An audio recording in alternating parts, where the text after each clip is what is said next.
Hello, welcome back, Mission Accepted podcast listeners. You know that you guys are always my favorite. And I can say that today because no one here has a podcast. Thank you so much for sharing. Thanks for commenting. Thanks for staying in touch. And thanks for just keeping this whole groovy project going. Because if you've been listening to us for a while, that Mission Accepted is about really creating this platform where people that are doing super cool things that might have decided to take the mission, got pushed into doing the mission, got talked into it late night at a pub. Hey, this sounds like a great idea kind of thing. Or had an epiphany and kind of decided to go for it. But if you take the mission, congratulations. If you're here trying to find some courage to take yours, absolutely, you come to the right place. And if you're just thought, Mission Accepted podcast, what are these people about? You're also in the right place. And if you are a listener, you know how much we care about you and appreciate you. Not only are you amazing, but I'd say you're one of the most collaborative audiences in the podcast circuit, and you're going to find out why. So clearly, if you're watching us instead of listening to us, you see multiple people on the screen today. And normally we have one guest, but if there's multiple, there's probably a reason why. There's some other cool people on here that have taken the vision. You see Ocean here, so it's going to be one of those super cool collaborative what's going on in this next generation entrepreneurship. And I want to introduce you to this cool crew that I'm with today. So you've got Kadine Cooper, who happens to be the Momager or the Momager. There's all sorts of names over Prezi, and Prezi is amazing creative. Isn't it funny? I don't know. How does that work? Where all of these really cool parents have this really cool next level of generational creativity that are making their way in the world. So Prezi's here with us. And then of course we have Ocean, who's just launched his clothing line. You've got Prezi, who's absolutely a creative. I'm going to let him tell you what he does. And then you've got Kadine as well, who happens to as well be an entrepreneur mom. So welcome everybody to the party today. Thanks, Deb, for having us. This is awesome. Nice intro. I love it. Absolutely. So look, let's start up a little bit talking to the audience about, a lot of people know what makes me tick and what's behind the scene of becoming an entrepreneur and all that good stuff. And they've also heard Ocean a couple of times. So we'll throw him in the mix a little bit. Well, why don't you guys talk? Because we were doing a little pre-show conversation, and there's always this assumption, right? There's this assumption that if there's this entrepreneurial family, that the kids were raised with entrepreneurs from the time that they all worked at the restaurant together or whatever they were doing. But you guys got an interesting story where you guys both kind of got the entrepreneurship bug at the same time. So I don't know who wants to take the lead on that story, but maybe if you guys can share with us what was behind each of you. Could have been something different. What was behind you guys, stepping into the world of entrepreneurship? Well, I don't mind starting, because then I don't know if that's what kind of inspired Khalil, but I think he probably even had the bug a little bit before me. So we have quite a few entrepreneurs in our family. But for me personally, I never saw myself as an entrepreneur. I always thought I would be working for someone.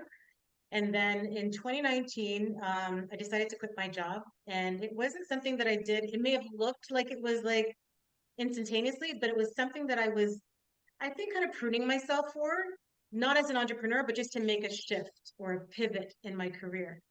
And so in 2019, quit my job, invested in myself personally and professionally, and something that I highly recommend anyone do. And it was that kind of push and motivation with the support of a coach that I now feel leaps and bounds ahead in my career and my life. And that's what I think kind of catapulted me into this current journey that I'm in for the last 4 years. And I'm honestly like, Deb, why didn't I do this sooner?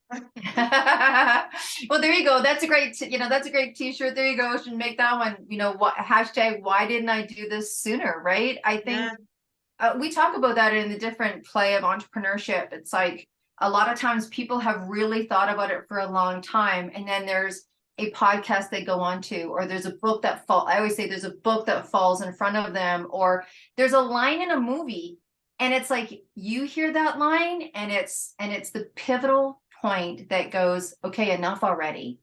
And then there's the people that just jump off the cliff because their friends said it and let's do it together. There's that story too, right? But That's a great one. You know, you'll have to do a song on that, Prezi. You'll have to call, should have done it sooner. So tell us your story a little bit.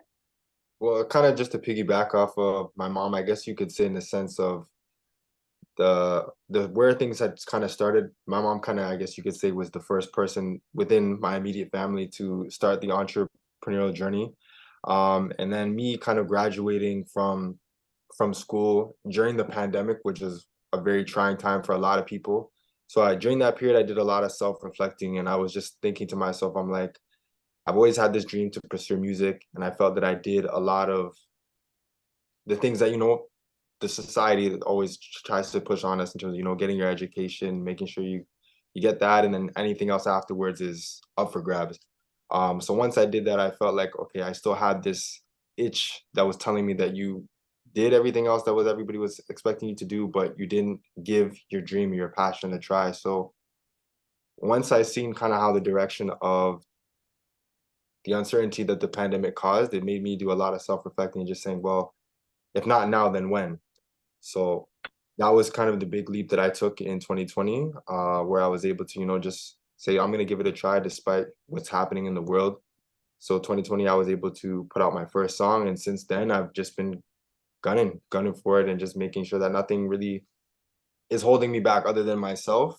And then seeing my mom, kind of taking the first step and saying that, you know what, this is the time where I'm going to put myself first in the sense of making something happen for myself. So I feel like a lot of the subconscious decisions that I've made kind of stem from her decisions, and just even watching how far that she's come from the corporate side of things to now transitioning to her being her own boss. I think it's definitely super inspiring. So that's kind of the foot that I'm leading with right now.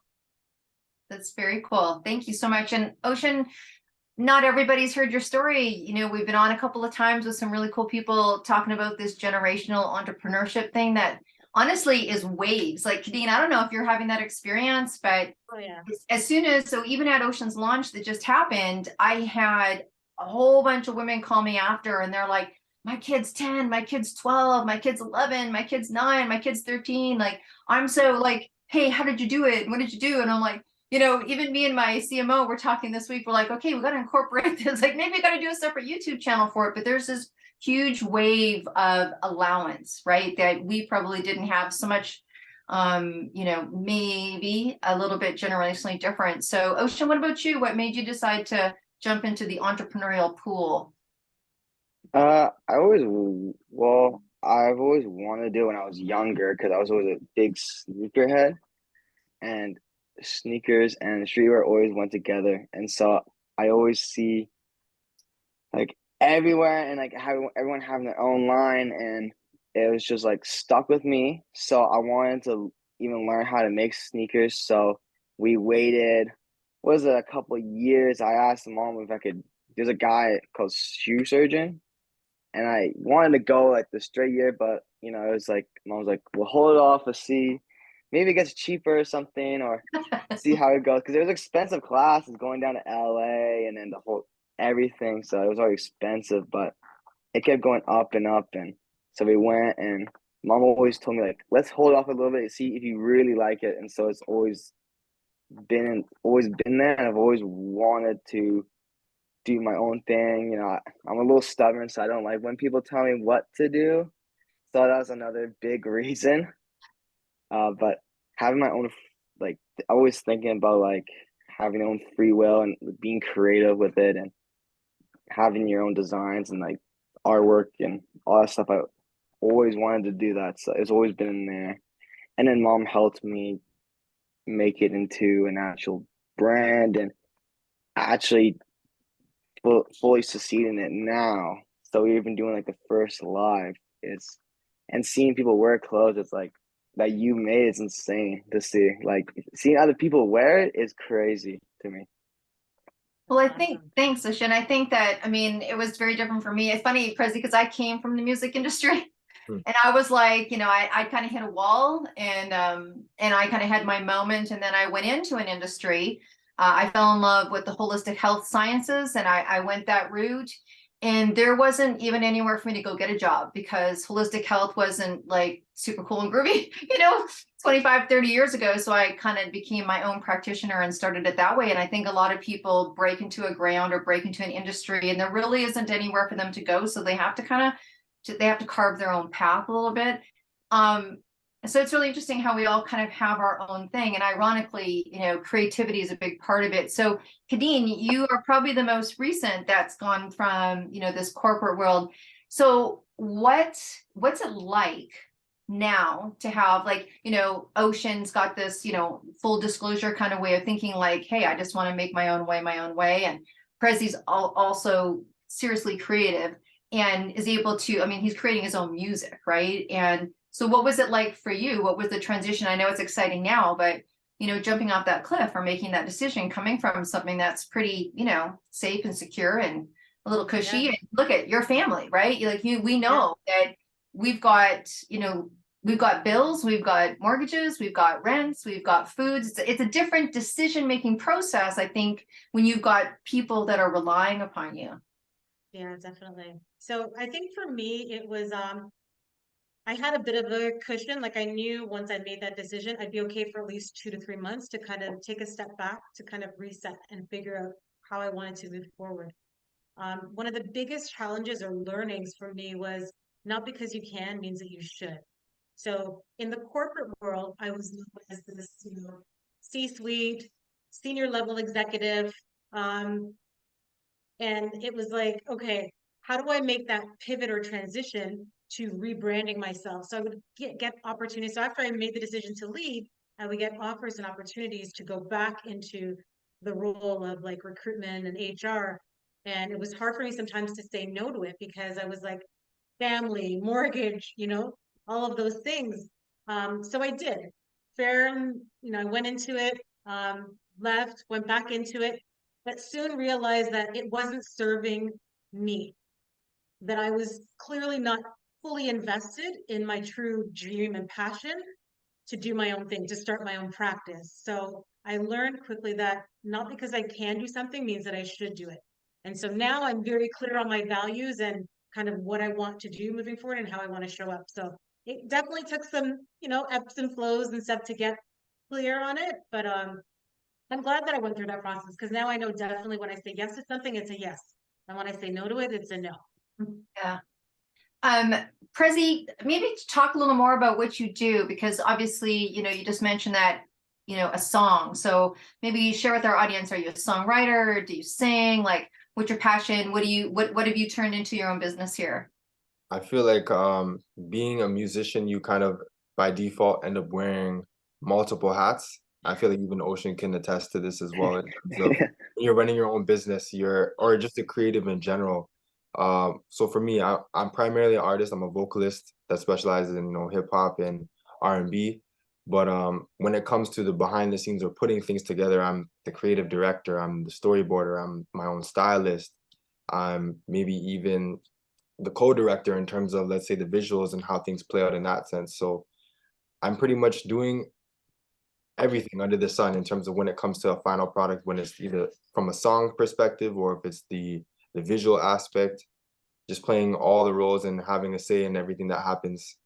So yeah, I can't say that I'm just one of just an artist. I can say that I'm just a creative. So I think that's a very broad term, but it definitely encapsulates everything that is under the sun in terms of the artistry that I'm in.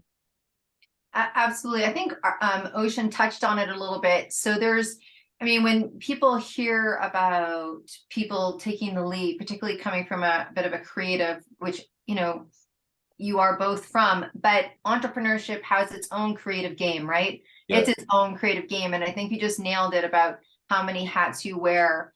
And I have an idea, whether you're a baker or an accountant or whatever, you're a singer, you're a, fashion designer, right? Coach, whatever it is that you're doing, there's that piece. And then there's the piece where you're super passionate or you're super good, right? Like you're super good, you're super grooving. And then there's the piece about, but you got to make it a business and learn about business. And right.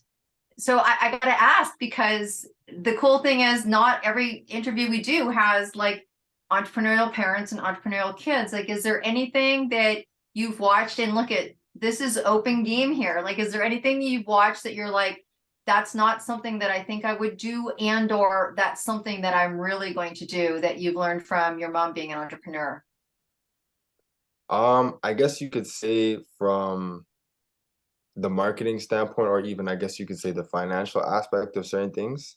So given the fact that, let's say if you have a specific project that you're trying to put out, me personally, I've never been as strong in, I guess you could say, number crunching and financials in that sense. But when it comes to, let's say you're putting out a project or you have a big idea, you got to make sure that you're budgeting yourself and you're keeping yourself accountable in that sense. So I feel like, kind of having the mentality of not wanting to put myself through that type of stress, of having to look at the numbers, or just thinking, okay, I just want to do this and this, and whatever the cost is, I'll just figure it out when I get the chance to. But I think being organized is definitely a key factor, and that's one thing that I could say that about myself that I've always been able to utilize as a skill, as a strong suit.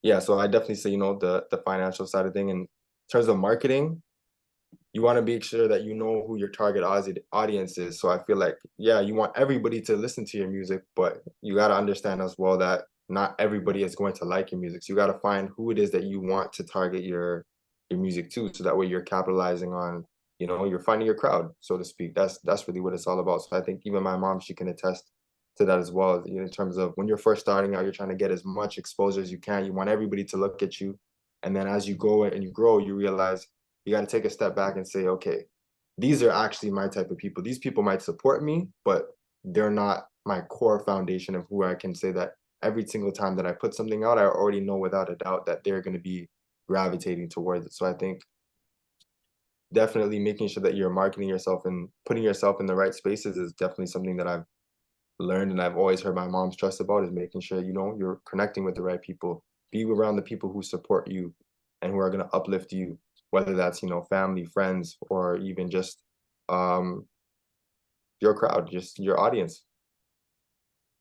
Awesome. And so I'm just going to pretend I'm not your mom, Ocean, and I'm going to kind of throw the same questions. So what have you learned from your entrepreneurial family, and what don't you like? And we're not in the same location right now, so you're safe. But, what are the things that kind of you come up against that's been an advantage, and maybe something that you've had to kind of stand your own on? Things I've learned throughout this process is, I guess, speaking is very important. I'm not the best speaker, and it's hard for me to kind of tell what I'm talking about, but I think speaking, and yeah, like what Pressy said, like crunching down the numbers, that's not my strong suit.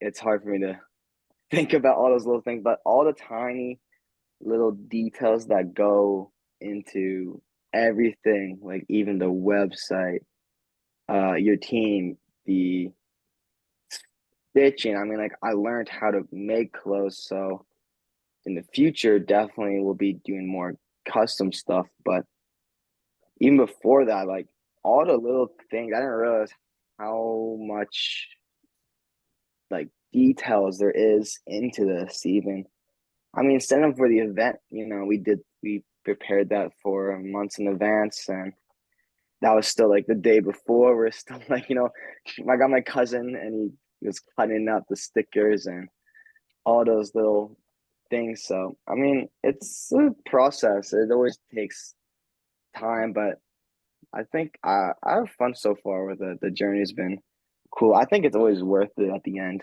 to see how it ends up and how people like it. And even if some people don't like it, it's still you like it at the end of the day, which is, I think, the most important, because it's your product, it's your like music or your clothing, or it's up to you. So I like this so far. I'm glad I made this decision. So we talked earlier, we were talking to the audience and telling them that they're the most collaborative audience. And you know, I've been an entrepreneur for a long time, and there was a time in the world of entrepreneurship that the understanding of collaboration wasn't really there. I don't even think in the corporate world collaboration was really there. It was kind of pitted, right? Like if you were in the same industry, it was like kind of you against them, or what's our, you know, what's our competitor doing? What's our competitor doing? That's, you know, tested against competitor. I mean, I think we all remember, well, maybe you guys don't, but Kadine, sister. So it's like they have these commercials, right? And it'd be like, do you like Pepsi or do you like Coke? Right. And they Yeah. do this like live thing where people compete. And it was really competitive. And I think really it was your guys' industry that really, like your guys' generation, that next generation that was like, let's collab, let's collab, let's collab. And then you saw brands really collaborating. And it was a big part of, you know, women's networking groups and this kind of thing where we would support each other doing what they were doing. But the sense of collaborations really come in strong in the last 5-6 years. So I'd ask Dean, where, you know, let's talk a little bit about collaboration, because, you know, here's a cool thing. So we met during the time where, you know, people met online, right? We just kind of went there. The world just went through this little bit of a health crisis. And so we met online and we're like, oh man, our kids are super cool, you know, and they're both in the same vein, and they both, you know, and we automatically go to a place of collaboration now. That's how things have really changed, right?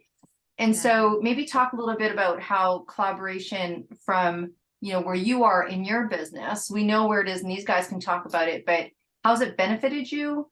Or how has it been an interesting way of doing business for you? Or talk about that a little bit. Yeah, no, definitely. I think especially being an entrepreneur, you need community, right? We need each other. Because I think it was Jeff Bezos that said it's what people say about you when you're not in the room. That's what's important, or that's when it counts, right? So I've been fortunate enough to meet individuals like yourself. I mean, we actually met first, I think, at Revolution Her a year or two ago. That's where we met, and then we reconnected online. But it's these conversations with other women and just letting them know what I'm doing, who I am, and what I'm about, that I always say it's collaboration over competition, because I can't take from you, Deb, and you can't take from me. You know what I mean? Like what's for you is for you. And so just having that mindset and mentality, I think, has served me really well, because I'm all about how can I support you? How can I serve you? And just knowing that at some way, shape, or form, it'll come back to me. Right. And my grandmother had a saying that if it doesn't, my background's Jamaican. So she'd say, if it doesn't catch me, it'll catch my children or my children's children. So I've always just been a strong believer that whenever you do good or put good out there, it's going to come back. And if not for you specifically, to those that are closest to you, right? Especially if you have children, right? So for me, collaboration is huge. I love to collaborate with them because I get to learn too from different people, different perspectives, and get different flavors. So I think it's the best way, whether you're an artist, creative, or anything, because you only know what you know. And when you're collaborating with other people, you can get a different perspective, different spin on things, and broaden your audience and your reach as well too. So Yeah, not a bad no, thing. absolutely. And Prezi, you talked a bit about that. You talked about the people around you, right? Like the people around you, and that they make impression upon, they make impression upon us, even if, you know, we say it in our world, it's like who you hanging out with. That includes movies, music, books, whatever is making an impression upon you. It doesn't have to be someone standing in the same room, but whose words are you listening to? What impression are you, what are you letting the world impress upon you, right? So what's your thoughts on collaboration? And it's part of your industry for sure, I'm sure. Yeah, absolutely. I think from the very jump, when it comes to the as far as the music industry goes, like let's say if you're in the studio, like, and you're the artist who's going behind the mic, you're already collaborating with the engineer. So the engineer is probably going to be giving you feedback in terms of like, okay, maybe you should try this type of pitch range, or you need to be a little bit louder, or stand back from the mic, or stand closer. So I feel like already from the very beginning of, at least from my career, I've had to collaborate and hear different feedback from different types of music experts, whether it's from the engineer or the producer. Even when it comes down to collaborating, let's say with other artists, even, you're now intertwining yourself in terms of what your own sound is with somebody else's vision, and you kind of have to bounce each other's ideas off of one another, seeing kind of like what works, what doesn't work, or even just looking at things from a different lens overall. Somebody might, let's say, for example, there's been times where I maybe have written something that I was maybe intending to say, but it would sound better coming from somebody else, and maybe vice versa. So I think just being open to always having an ear about what can change or what could come to play is super important. And even when it comes to, let's say, even movies or from a director standpoint, I'm not really, let's say, I'm not really too nifty with the camera, but I can definitely say that I have a way of like seeing how a shot could be done or how we could get a certain angle. And then I'll give my feedback or my 2 cents in that regard. And then maybe the director says, yeah, that's a good idea. And then we can also try this and we try that. So it's like a snowball effect. You throw out an idea, I throw out an idea, now we bring it together. And that just kind of stems a whole different idea from what it initially came out from. Yeah, So absolutely. just collaboration overall, like it's in everything. Yeah, well said. Well said. And Ocean, you're in fashion, you're in streetwear. Where's collaboration showing up in your industry? It's like everything is a collaboration at this point. I was literally just looking earlier today for these like New Balance collab. It's I think like, I don't think I could say it better than they did, but it's a collaboration is everything because yeah, you're putting two minds together to make one product, one outcome. So you got two different thoughts and you got two different perspectives, but one style could be completely different than the other. But I think it's a very good thing because you work with new people and you meet new people and you come up with something that you might have not, and they might have, other person might not like it. And so I think it's very good to have collaboration with people and what they work with, especially. So I think a collaboration is everything at this point in life, like day and age. So Well, and I think that, thanks, Ocean. I think that for anyone who follows the Napoleon Hill Think and Go Rich, if you haven't read that 1,000 times, or if you haven't been told to read it 1,000 times, you'll read it 1,000 times. And there's a really powerful chapter. I mean, and how old is that book? Like that book is that's not fresh off the press by any sense. And it's just the power of, it's like when two minds get together, like it or not like it, it creates a third mind.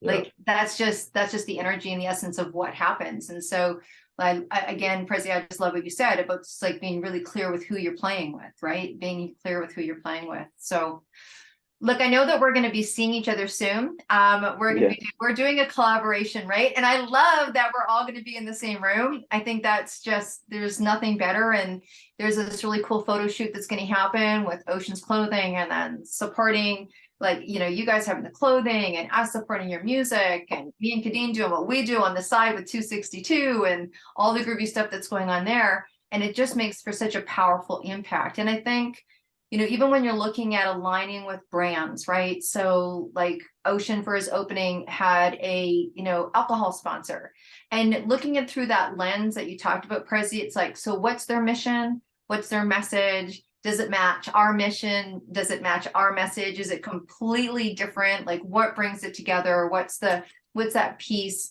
so that both brands benefit from the experience and it's not confusing for the consumer to see? So look, I'm a huge believer in putting it out there, And I could tell you story after story after story. I think it's really important to tell the world what it is that you're looking for, what your next step is, or what you're wanting.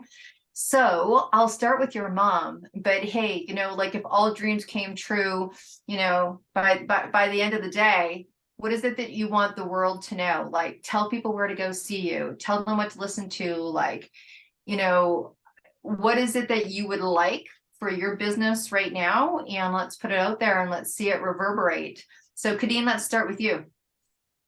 So for me, and thank you so much for asking, because I'm in this stage right now where I'm trying to figure out what do I really want 2024 to look like, right? And being intentional about it. So for me, it's to be able to speak on global stages, whether it's virtually or in person, because I really want to help women go from the mundane to the magic of showing up unapologetically in their life. So if anyone's hosting or looking for a speaker, motivational, encouraging, inspiring speaker, would love, love, love to share a platform whether a moderator, speaker, or a host, just facilitate that conversation, just to pour into women, I think is so needed right now. So that's kind of, I think, what I'm looking for more of, other than my coaching. All right, so world stages. And Ocean, what about you? If you could have all the dreams come true right now, what would you want people to do?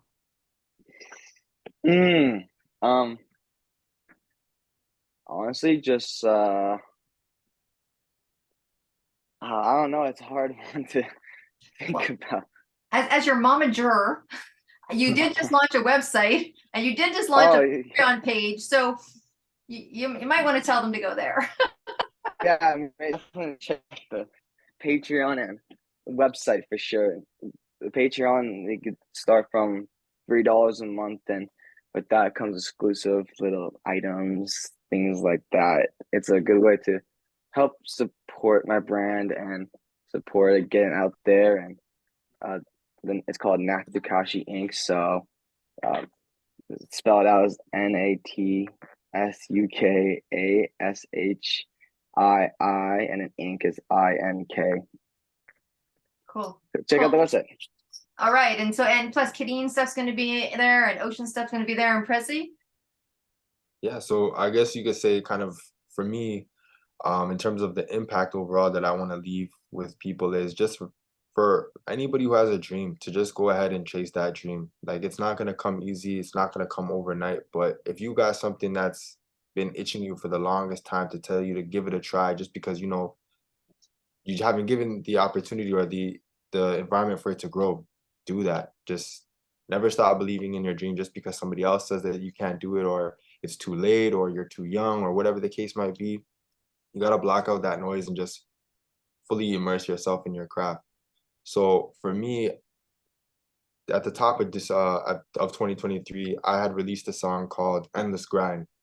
And I think since releasing that song, it really solidified the foundation for me as an artist in terms of the impact and the message that I want to spread to my audience as well as the general public, which is just hard work and dedication. Everything that we do, I feel like everybody only sees the end result of what it is that came to be, but nobody gets to see the blood, sweat, and tears.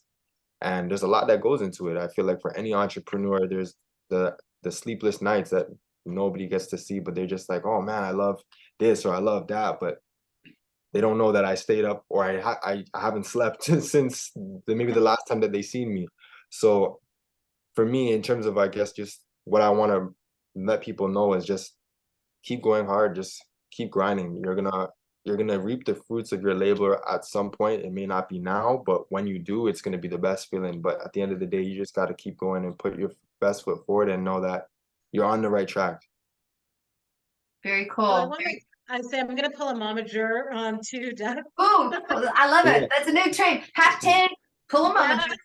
I'm going to pull a momager. So what would you love though? Do you not want people to follow your music on Spotify, follow you on Absolutely. IG? So if I love it. This is in action, people. This is the stuff behind the door.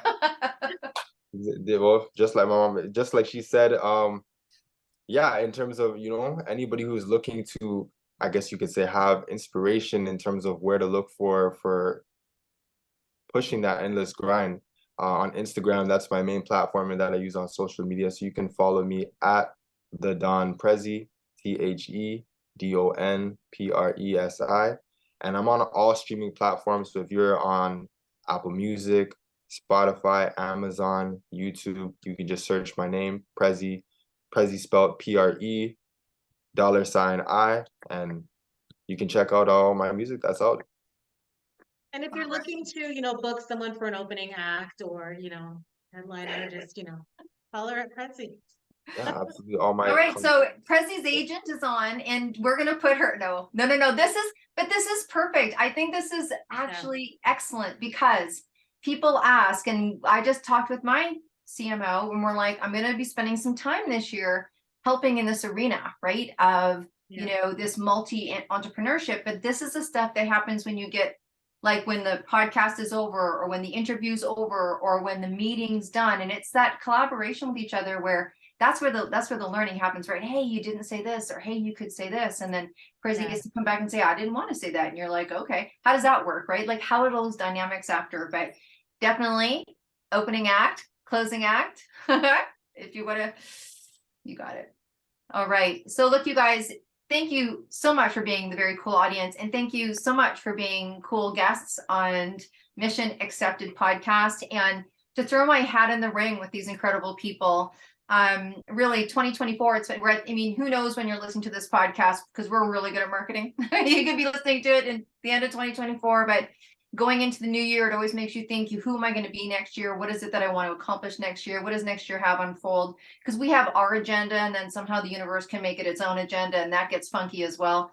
There's that grit and grind and patience that Prezi talked about, but I think going forward this year, much like Kadine and hitting the world stage and sharing, we share on two different things, but I love this. Like, I love getting into the heart of it. So my specialty, my audience knows, is top performance. And so I just want to do some more top performance work with people that are like frustrated, up against themselves, don't know how to activate a powerful marketing plan or whatever it is, just to work with people in that top performance, because there's nothing more painful than being in pain as an entrepreneur. There's nothing more painful than knowing you've got like a shining star, you have goals, you have this, and the swim can get really, like, the treading water can get brutal. So I just want to be able to pick people up and put them on the dock and let's go, right? So my whole thing is top performing people's dreams. So we've all got some things out there now. You know why we're all collaborating. And I really thank you, Ocean, for coming on. natsukashiinc.com.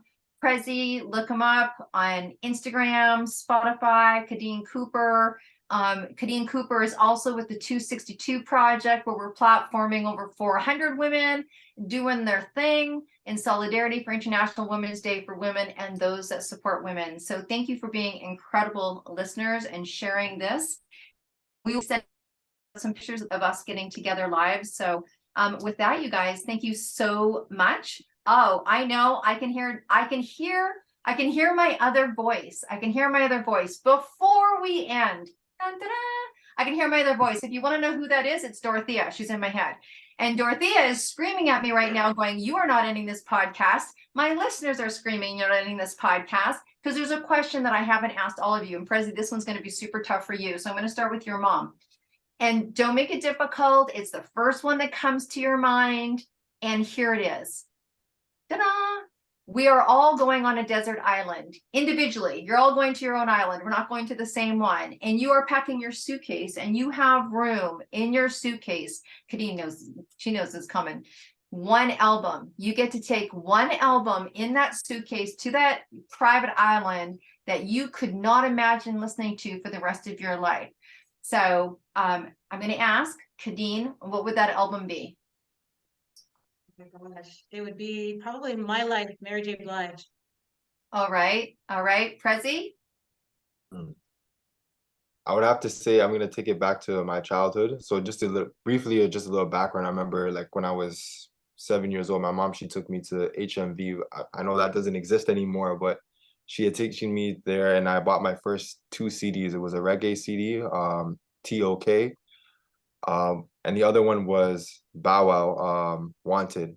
So I'd have to say I'd probably go with Bow Wow, Wanted, because I listened to that CD throughout, like, my early ages of growing up until even now. So I feel like that's a timeless album for me that's always stuck with me. So I have to say I got to go with that one. All right. I'm loving these island parties. And Ocean? I've been listening to this a lot lately, but Get Rich or Die Trying by 50 Cent. I've been grinding. That's the album recently. All right. And I'll throw my ring in the hat. Should we surprise everybody and say Janis Joplin, Pearl? But how about this? There's a song that I absolutely love. It was the first 45 that I ever got as a gift. It was a Christmas gift from my brother, and it was Dream Weaver by Gary Wright. So there you go. We're going to throw that in. Thank you so much for being an awesome, cool entrepreneurial audience today. Thank you guys for always being the best audience. Until we meet again, be well and stay groovy. Bye for now.